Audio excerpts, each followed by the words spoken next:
안녕하세요. GIS 디벨로퍼 김영준입니다. 이번 강좌는 블렌드에서 만든 모델 데이터를 3JS를 이용해 3D 그래픽으로 표현하기 위한 전반적인 작업 흐름에 대한 설명입니다. 이 강좌는 블렌더와 3JS를 어느 정도 다룰 줄 아는 분들을 대상으로 합니다. 이 웹페이지는 블렌드에서 만든 3차원 모델을 3JS로 시각한 것인데요. 블렌더에서 렌더링된 결과를 3JS에서 최대한 비슷하게 표현되도록 하는 것이 매우 중요합니다. 이 모델을 확대해서 살펴보면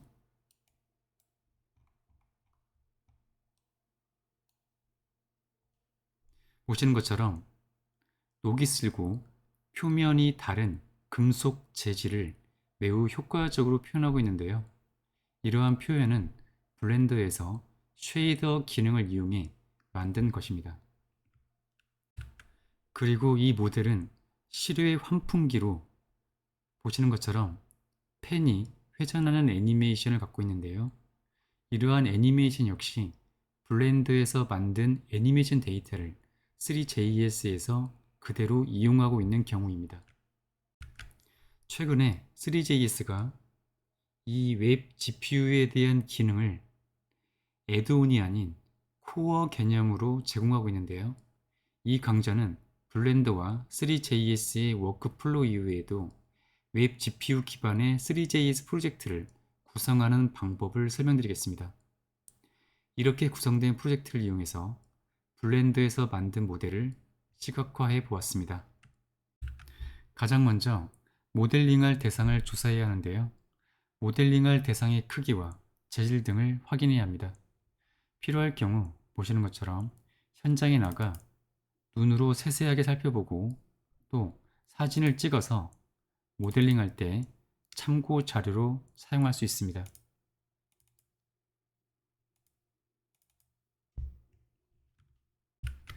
조사가 끝나면 블렌더로 모델링을 합니다.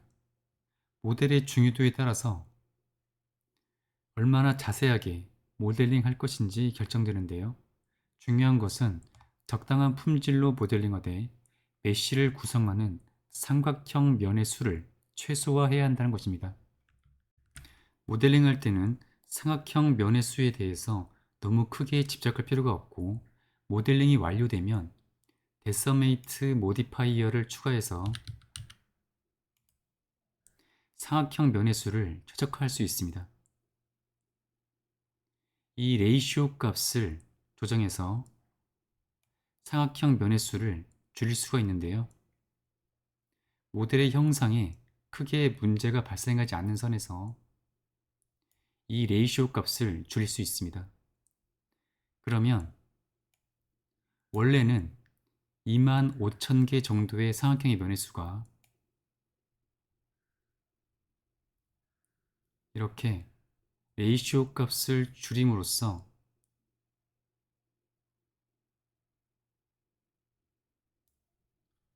5,000개 정도로 면을 줄일 수가 있습니다. 또한 모델의 트랜스포메이션 속성에 대한 애니메이션을 키프레임으로 생성해서 3JS에서 그대로 이용할 수 있습니다. 다음으로 모델에 대한 재질을 생성해야 하는데요.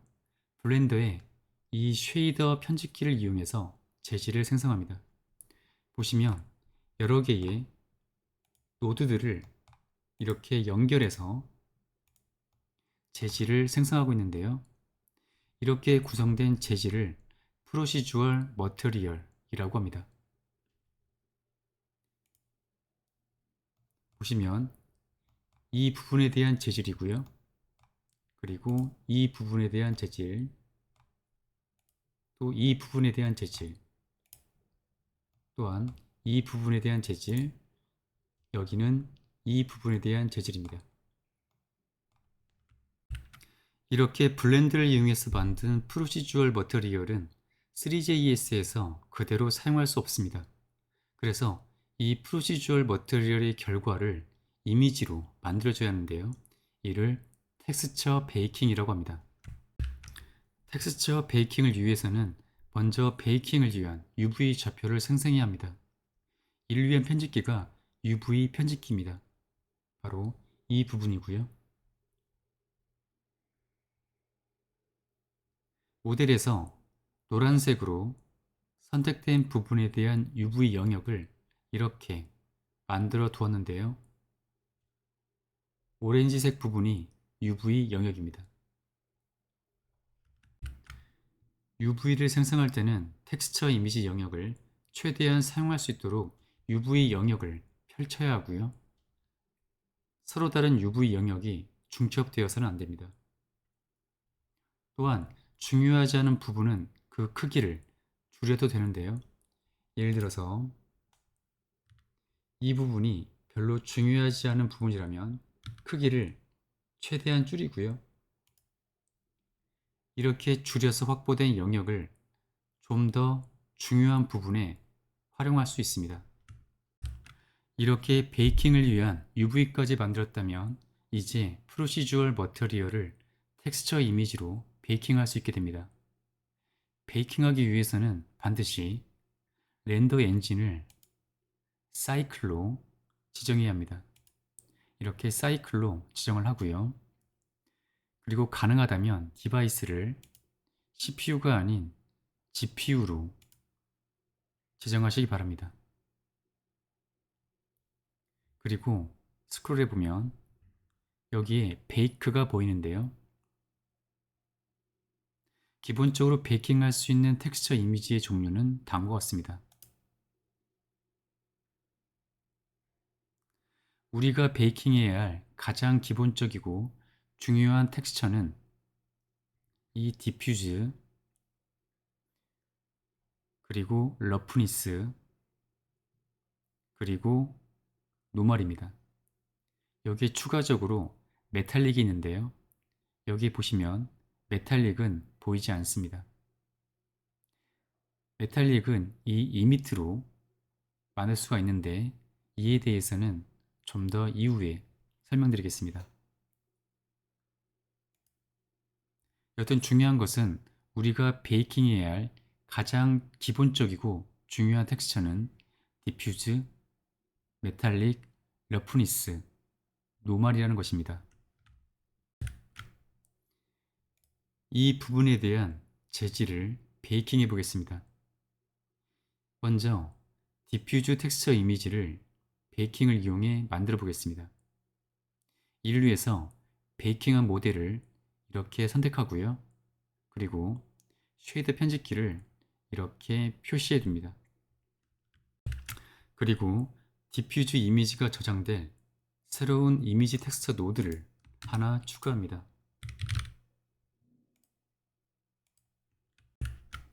여기서 New 버튼을 클릭하고요. 이름을 My Diffuse라고 정하고 이미지의 크기를 4096 크기로 만들고요.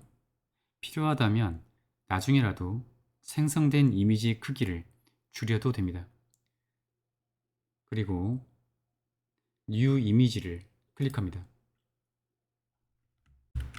디퓨즈 이미지를 만들기 위해서 베이킹을 시작하기 전에 반드시 이 Principled BSDF에 있는 메탈릭 값을 0으로 만들어 두어야 합니다. 디퓨즈는 물체의 본래의 색상인데요. 메탈릭 속성이 0보다 크면 본래의 색상이 달라져 버리기 때문입니다. 그래서 이 메탈릭 값을 0으로 지정합니다. 그리고 베이크 UI에서 베이크 타입을 디퓨즈로 선택하고요. 추가로 광원에 의해 색상이 변경되지 않도록 이 디렉트와 인디렉트를 체크하지 않고 오직 이 컬러만 체크된 상태로 만듭니다.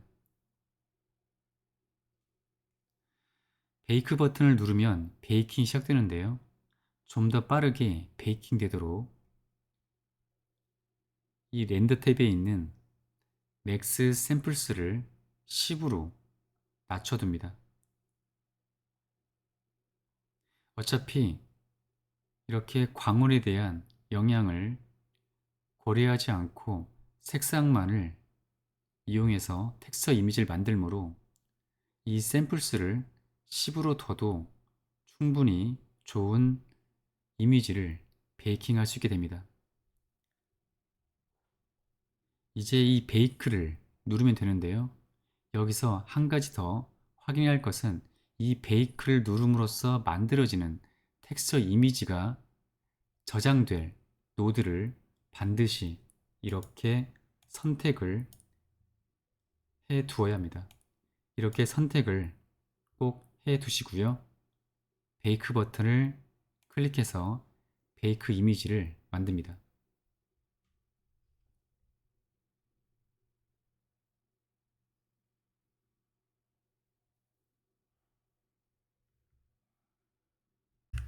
베이킹이 완료되면 그 결과를 확인하기 위해서 이미지 편집기로 이동합니다.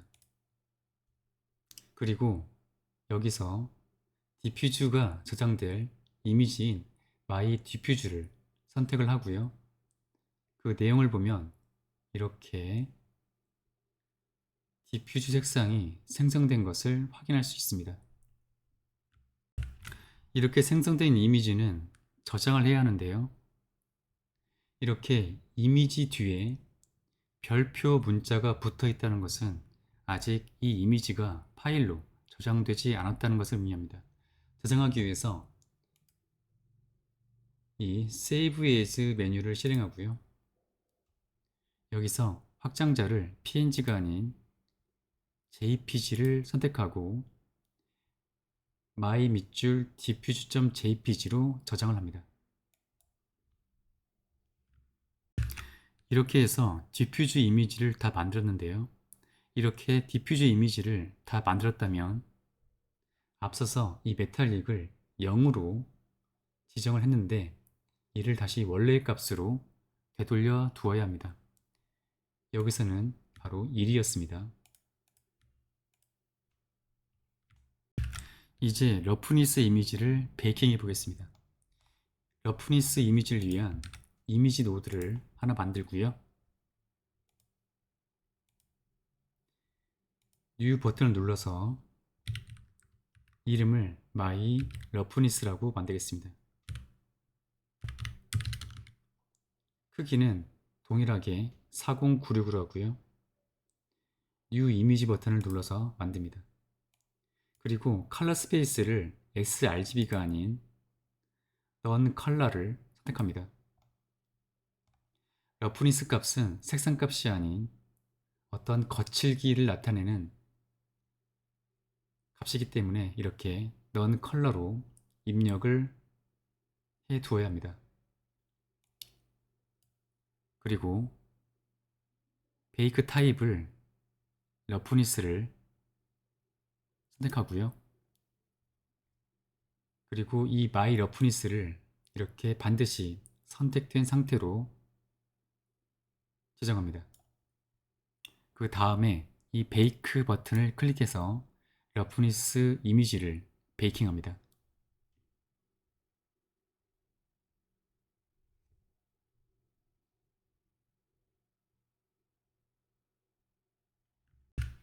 생성된 결과를 확인하기 위해서 이미지 에디터로 이동하고요.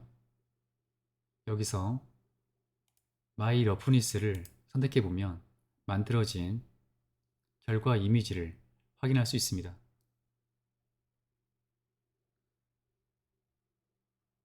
이 이미지를 파일로 저장해야 하는데요. 이미지 메뉴에서 Save As를 실행합니다.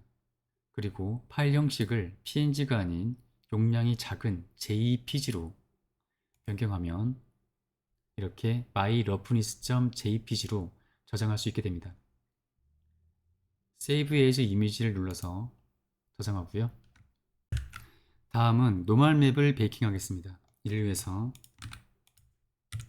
새로운 이미지 텍스처를 하나 추가하고요.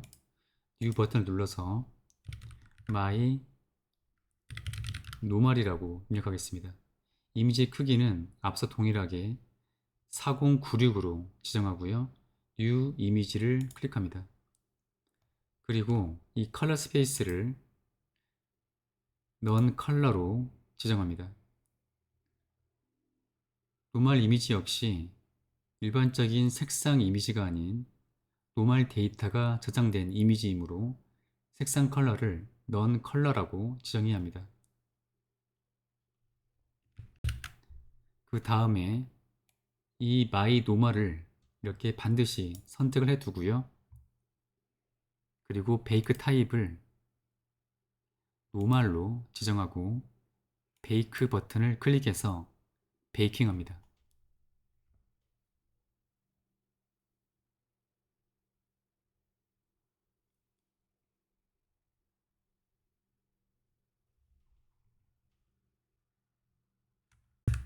생성된 노멀 맵을 확인하기 위해서 이미지 에디터로 이동하고 여기서 볼 이미지를 선택합니다. 여기서는 my 노멀인데요. 이 my 노멀을 선택하면 이렇게 노멀 맵이 생성된 노멀 맵이 표시되는 것을 확인할 수 있습니다. 이 이미지를 파일로 저장하기 위해서 파일 메뉴에서 Save As를 실행합니다. 확장자를 JPG로 지정하고요. 그리고 my 밑줄 노멀.jpg로 저장합니다. 이제 메탈릭 맵을 베이킹하겠습니다. 쉐이드 노드를 보면 메탈릭의 값이 이렇게 둘 다 1인데요. 이 경우는 굳이 메탈릭에 대한 텍스처 이미지를 만들 필요가 없습니다. 하지만 이 메탈릭 값이 어떤 별도의 노드로부터 값이 들어와서 매우 가변적이라고 가정하겠습니다. 이러한 가정을 위해서 이 메탈릭 값을 이렇게 1로 직접적으로 지정하지 않고 밸류 노드를 통해서 값이 들어온다고 가정하겠습니다. 여기도 마찬가지고요.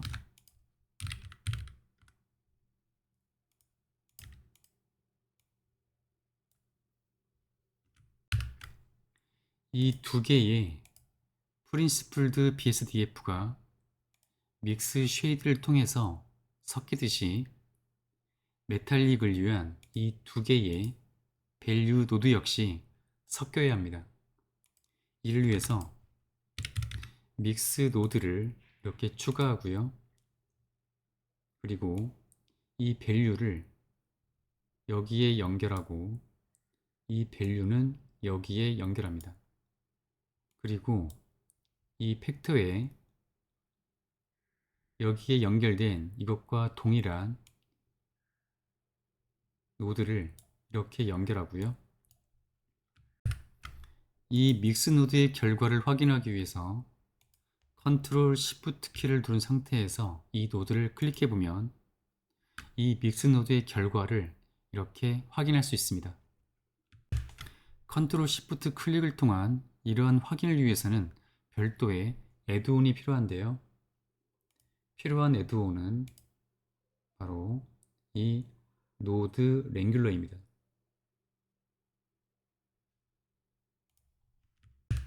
이제 메탈릭 맵을 베이킹하기 위해서 별도의 이미지 텍스처 노드를 추가합니다.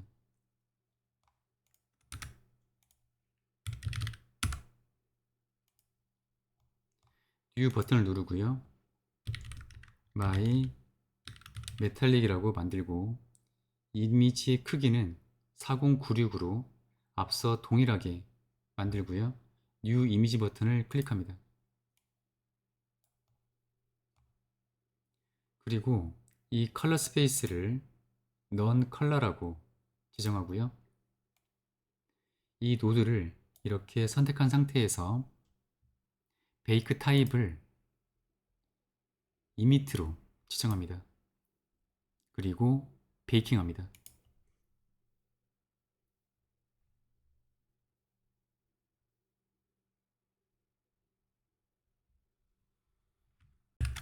생성된 메탈릭 이미지를 파일로 저장하기 위해서 이미지 에디터로 이동하고 여기서 My Metallic을 선택합니다.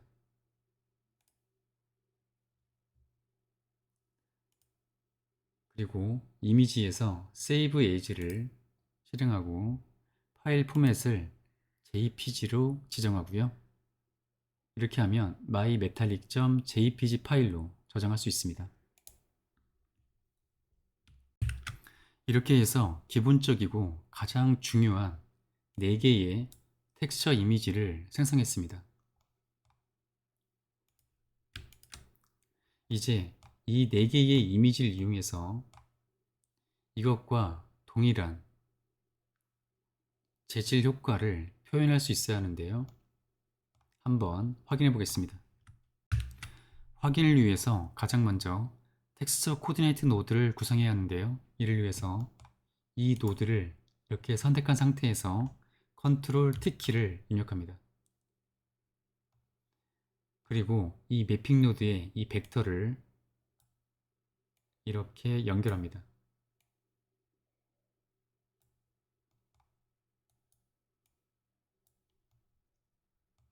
그리고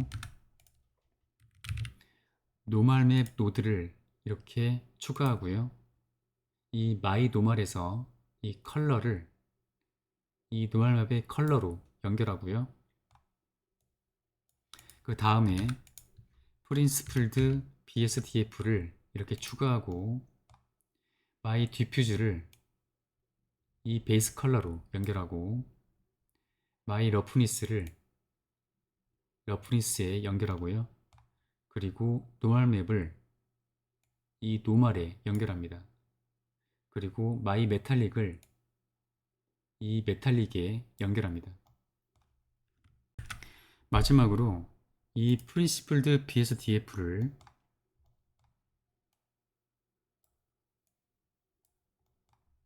이 머티리얼 아웃풋에 이렇게 연결합니다. 보시면 이렇게 연결했을 때와 이렇게 연결했을 때 동일한 재질로 표현된다는 것을 확인할 수 있어야 합니다. 만약 다르다면 베이킹이 잘못된 것입니다. 지금은 이렇게 동일한 것을 확인할 수 있습니다. 다른 재질도 지금까지 작업했던 것처럼 베이킹 작업을 진행해야 합니다. 모든 재질에 대해서 베이킹 작업이 완료되었다면 이 모델을 GLTF나 FBX로 익스포트 할 수 있습니다. 여기서는 GLTF로 익스포트 하겠습니다. 익스포트 할 모델을 선택합니다. 여기서부터 여기까지 해서 이렇게 선택을 하고요. 그리고 파일 메뉴에서 익스포트에서 GLTF 2.0을 실행합니다. 옵션 중에 Selected Object를 체크하고요. 애니메이션도 체크합니다. 그리고 데이터에서 이 머티리얼에서 여기가 익스포트기인지 확인합니다. 그리고 저장할 파일명을 이렇게 지정합니다. 그리고 익스포트 버튼을 클릭해서 저장합니다. 이제 블렌더에서 만든 모델을 3JS를 이용해서 시각화해 보겠습니다. 여기서는 웹 GPU 기반의 렌더를 기반으로 하는 3JS 프로젝트를 구성하겠습니다. 웹 GPU는 웹GL보다 훨씬 개선된 최신의 3D 그래픽 API인데요. 미래의 웹 3D는 웹GL이 아닌 웹 GPU로 전환될 것입니다. 폴더를 하나 만들어 두었고 그 폴더를 VS 코드에서 이렇게 오픈해 둔 상태입니다. 터미널을 하나 열었고요. 비트를 이용해서 웹 프로젝트를 생성하겠습니다.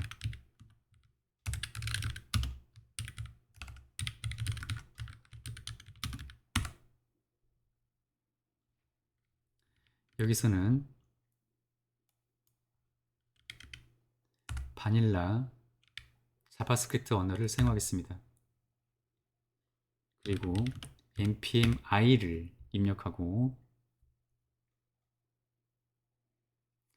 3JS 라이브러리 설치하기 위해서 npm i3를 입력합니다.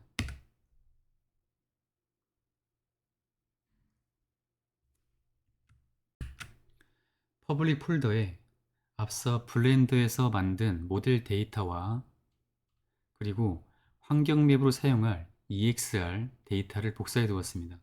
EXR은 HDR 이미지와 동일한 목적을 갖는 데이터 형식입니다. 그리고 새로운 파일을 하나 만드는데요. 파일명은 bit.config.js입니다. 이 파일의 내용을 다음처럼 입력합니다.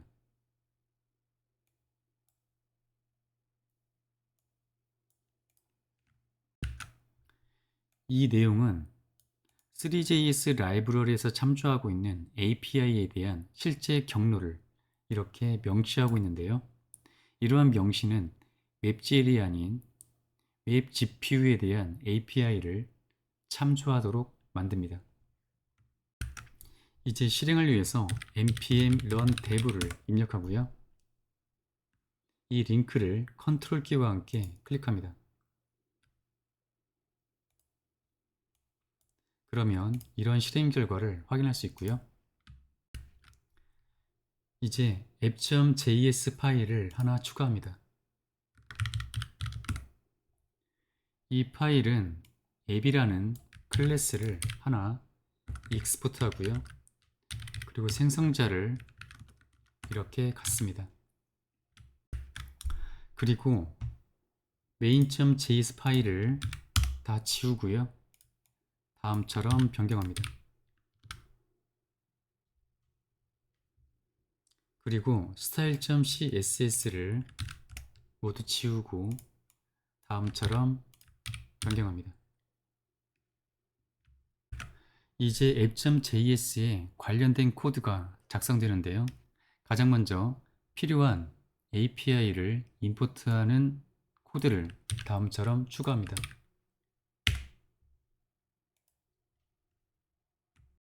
그리고 앱 클래스의 생성자에서 다음 코드를 입력합니다.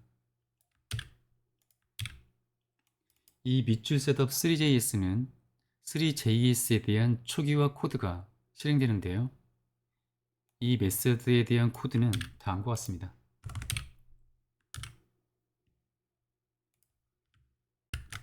그리고 카메라를 설정하는 메서드를 추가하겠습니다.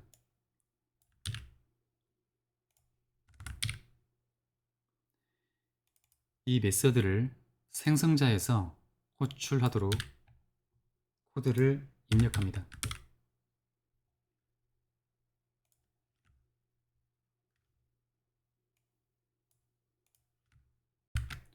광원을 설정하는 메서드입니다.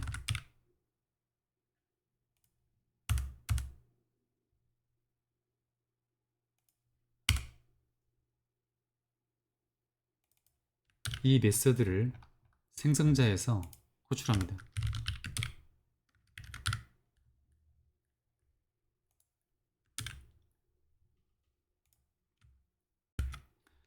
다음은 OB 컨트롤을 설정하는 메서드입니다.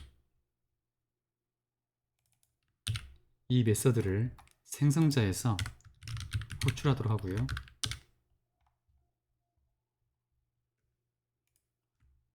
그리고 GLTF 모델 데이터를 씬에 추가해주는 setup 모델 메서드입니다.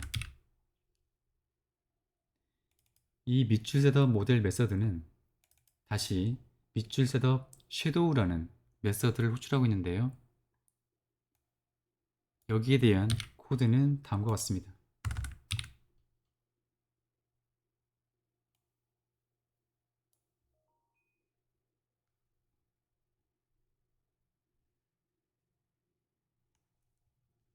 이제 이 밑줄 셋업 모델 메서드를 생성자에서 호출합니다. 그리고 마지막으로 창 크기 변경 이벤트와 실제 렌더링이 실행되도록 해주는 밑줄 셋업 이벤트 메서드입니다. 코드는 다음과 같습니다.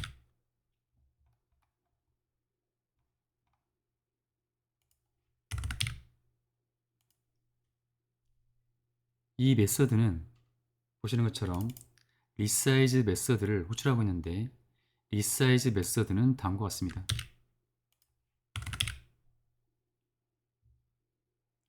그리고 다시 밑줄 셋업 이벤트 메서드의 코드를 보면 렌더라는 메서드를 호출하고 있는데요. 렌더 메서드의 코드는 다음과 같습니다. 또 렌더 메서드는 업데이트라는 메서드를 호출하고 있는데 코드는 다음과 같습니다. 이제 생성자에서 밑줄 셋업 이벤트 메서드를 호출합니다.